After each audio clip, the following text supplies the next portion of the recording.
Lateral direito colombiano que atua na MLS foi oferecido ao Flamengo e o Flamengo recusou. Santiago Arias, lateral de 31 anos do Cincinnati FC da MLS, foi oferecido ao Clube de Regatas do Flamengo.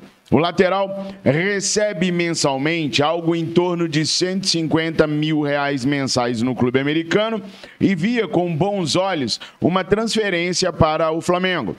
Acontece que o Flamengo não vê a lateral direita como prioridade. E isso, pessoal, é mais uma determinação da parte financeira do clube do que da parte do departamento de futebol. Rodrigo Tostes avalia cada situação financeira do Flamengo, aprovando ou não metas orçamentárias para serem cumpridas por posição no elenco rubro-negro. Hoje, na lateral direita, nós temos 3 jogadores que juntos dão ao clube uma despesa de aproximadamente R$1 milhão mensais. Wesley recebe um salário em torno de R$200 mil mensais. Mateuzinho, R$300 mil mensais. Guilherme Varela, algo em torno de R$500 mil mensais.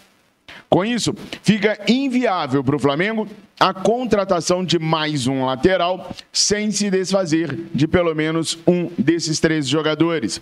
Financeiramente, o departamento financeiro do Flamengo não aprova a contratação de um lateral direito com a configuração que nós temos agora no elenco rubro-negro. É simples assim. O Flamengo negociando 1 ou 2 destes jogadores, aí sim abriria uma vaga para o Flamengo começar a estudar opções para trazer para a lateral direita. Então é mais uma questão financeira do que uma questão desportiva, a contratação ou não neste momento de um lateral direito. Não se trata do Santiago Arias ser bom ou não, se trata apenas de não ter espaço na folha de pagamento para a contratação de um lateral. Além do que, se o Flamengo passasse pela barreira financeira, ainda desvalorizaria mais os jogadores que aqui estão. O planejamento para contratações do Flamengo também é um planejamento errôneo, porque há vários clubes interessados em Guilherme Varela, mas nenhum clube consegue fechar com o jogador pelo alto salário que ele tem no Flamengo e por ter um contrato mais longo, deixando o jogador à vontade para poder permanecer na equipe rubro-negra. Ninguém na América do Sul tem condições de pagar R$500 mil mensais ao Guilherme Varela. Penharol, Independiente de Avejaneda, são alguns clubes que já tentaram a contratação do lateral e não conseguiu. Por outro lado, Wesley vem sendo aclamado pela mídia europeia e foi recém-colocado no top 4 dos laterais mais promissores do mundo. Só que propostas concretas ainda não chegaram à mesa do Flamengo.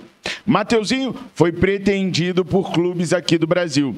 Red Bull Bragantino, Corinthians e Grêmio chegaram a sondar o jogador, que prefere deixar o Flamengo se for para uma equipe europeia. Daí fica complicado para o Flamengo pensar em trazer qualquer tipo de lateral neste momento. Fala, nação rubro-negra, sou eu, Fabrício Lopes, aqui do nosso canal Resenha Rubro-Negra, trazendo para vocês as primeiras notícias desta sexta-feira. Sexta-feira, dia 12 de janeiro de 2024. Escapamos por pouco de termos uma sexta-feira 13. Ontem, o Flamengo venceu mais um jogo na Copinha. Com shows de Peterson e Ayrton, o Flamengo está classificado para 32 avos de final da competição paulista. Só que o Flamengo já foi lá e já mandou voltar 12 jogadores. Os principais jogadores, inclusive o técnico Mário Jorge, retornarão este final de semana para o Rio de Janeiro para se prepararem para a estreia do Flamengo no Campeonato Carioca. Com isso, gerou uma insatisfação na torcida rubro-negra que queria ver os moleques campeões da Taça São Paulo de Futebol Júnior. Gente, isso raramente vai acontecer daqui para frente e, para mim, o Flamengo age de forma acertada. A base não é para ganhar títulos, é para formar jogadores. Então, se a prioridade do Flamengo é fazer uma boa pré-temporada, então que se sacrifique a Taça São Paulo, em prol de mais tempo de treinamento. A equipe do Flamengo vai a Manaus dia 17 jogar contra o Audax e daí parte para Orlando, onde vai jogar 2 amistosos preparatórios, no dia 21 e no dia 27 de janeiro, retornando para a capital carioca apenas no dia 30 de janeiro. Tá mais do que certo usar a molecada da base, na minha humilde opinião. Mas aqui no nosso canal, a minha opinião é a que menos importa. Conta aí para mim, vocês acham que o Flamengo age certo quando traz o Sub-20 para jogar o Carioca, para poder se preparar melhor com os profissionais? Ou vocês acham que o Sub-20 deveria continuar na sua caminhada em busca de mais uma Taça São Paulo de Futebol Júnior? Vocês sabem, aqui no canal é importantíssimo o seu comentário. E tem aqueles 3 Cs.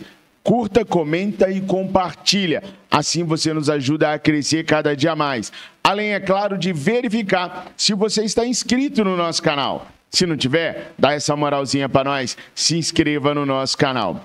Bom, como eu disse para vocês, ontem nós vimos um show de Peterson e de Ayrton. E aí eu vou trazer 2 informações que eu preciso muito das suas opiniões. O Peterson é tratado como uma estrela na base do Flamengo. E o Flamengo, desde o meio do ano passado, vem negociando com alguns jogadores para que eles sejam emprestados. O Ayrton e Peterson estouram a idade do Sub-20 este ano e, portanto, não poderão mais trabalhar no Sub-20 e, mesmo sendo considerados joias, se entende internamente no Flamengo que eles não terão espaço na equipe profissional. Então, o caminho lógico é emprestar os jogadores. Emprestar o Peterson é excelente ideia. O que não é excelente ideia é fixar o passe do atleta em 3 milhões de euros, que é o que o Flamengo acaba de fazer no empréstimo do atleta para o Atlético Paranaense. Peterson é considerado e sempre foi considerado, no meio do futebol brasileiro, uma joia ímpar nas suas categorias. E agora o Flamengo empresta ele para o Atlético do Paraná, numa negociação que já vem ocorrendo desde o meio do ano passado. Se você puxar vídeos aqui do nosso canal, vocês vão ver eu informando sobre isso. E fixou o passe em 3 milhões de euros, cerca de 17 milhões de reais. Aí é mais uma doação que o Flamengo está fazendo de um atleta que tem um potencial imenso. Não discordo de emprestar para poder jogar, uma vez que não vai ter espaço na equipe rubro-negra. Tudo bem. Agora, os valores que estão sendo fixados é que são o grande problema do meu ponto de vista. O Ayrton está indo para o Santa Clara com o passe fixado em apenas 1 milhão de euros. O Peterson, 3 milhões de euros. Duas grandes joias que o Flamengo recém lapidou por 4 milhões de euros apenas. O Flamengo tem metas orçamentárias para bater na venda de atletas, mas não pode se desfazer, pelo menos do meu ponto de vista, das 2 principais joias da base por apenas 4 milhões de euros. O Flamengo, só para vocês terem uma ideia, recusou no ano passado uma proposta da MLS pelo Peterson de 29 milhões de reais. E agora fixa o passe dele para o Atlético Paranaense em apenas 17 milhões de reais. Ou seja, facilita muito as saídas de jogadores. Nós não temos lateral de esquerdo e o bom Marcos Paulo foi cedido de graça ao Red Bull Bragantino.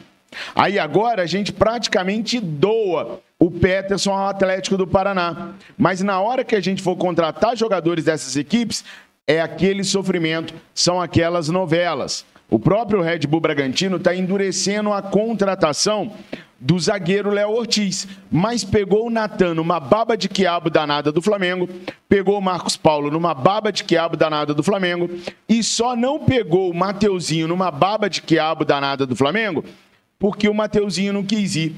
Senão o Flamengo tinha facilitado mais uma ida para o Red Bull Bragantino. Aliás, o Léo Ortiz, eu falei para vocês ontem, está irredutível. O Red Bull Bragantino estreia no próximo dia 20 de janeiro contra o Santa Clara no Campeonato Paulista. Contra o Água Santa no Campeonato Paulista. E o Léo Ortiz já avisou, não jogo, não vou jogar. A minha intenção é sair para o Flamengo. Não quero permanecer no Bragantino. O Léo Ortiz está rodando a baiana lá dentro. O couro está comendo lá dentro que o Léo Ortiz quer vir para o Flamengo. E os caras dificultam. Mesmo o atleta recusando todas as propostas de renovação. Ele não quer nem olhar mais. E o Red Bull Bragantino dificulta a saída dele para o Flamengo. Mas o Flamengo entrega seus jogadores de bandeja para os clubes brasileiros. Bom, esse é o meu ponto de vista. Qual é o ponto de vista de vocês? 4 milhões de euros pelo Ayrton no Santa Clara, Peterson no Atlético do Paraná. Flamengo está negociando bem sua base? Coloca aí nos comentários, porque aqui é a sua opinião que conta. Bom, no meio de tantas notícias duvidosas sobre a competência do nosso departamento de futebol, pelo menos uma é muito boa. O time do Portland Timbers avisou ao pai do Evander que Phil Neville, técnico do time americano, não aceita sequer ouvir a palavra negociação ou venda de Evander. Os caras estão irredutíveis, não querem negociar o Evander e avisaram ao staff do jogador que dinheiro nenhum encanta o técnico Phil Neville para fazer a negociação de Evander.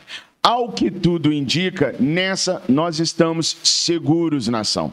Não devemos ter a conclusão desse negócio do Evander com o Flamengo, pelo menos a princípio, tá? Pelo menos a princípio.